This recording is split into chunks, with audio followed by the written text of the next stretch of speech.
it is good to be back home. I mean, I was born in Spokane at Deaconess Hospital in 1971 and lived here for 20 years. Then I moved to Western Washington, started my graphic design career. It was a good career, it was a great career. And just 6 months ago, we decided to move back home. And I was not prepared for what was waiting for me here. In large part because I moved into an apartment in a high-rise downtown. Well, it's Spokane high-rise, it's 13 floors. But it's an old hotel built in, I think, 1905, and then there was a fire, and it got rebuilt. But the first couple of nights, I mean, it was in heaven. I don't drive, so I take the city bus, and the plaza's 2 blocks down the street, so I can be anywhere in Spokane in less than 30 minutes on one bus. And you try that in Seattle. And then the madness started from police, using battery ram on the doors of the apartment upstairs, hauling people out.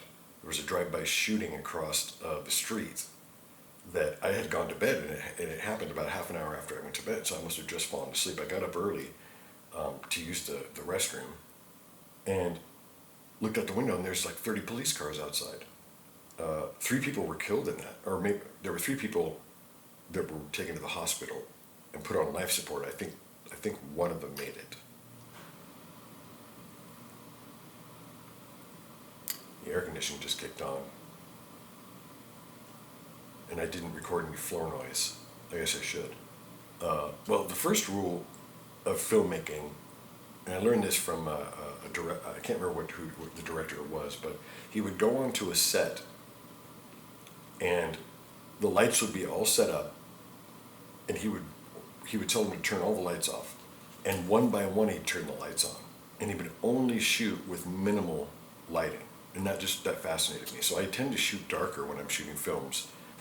But the second rule is, and it's one that I ignored for a long time until I started really getting into editing. Always, when you go onto a film set, record about 1 minute to 1.5 minutes of floor noise, which is, if I'm quiet for a second, you can hear the air conditioning, or the dog breathing, or not breathing? No, dog breathing.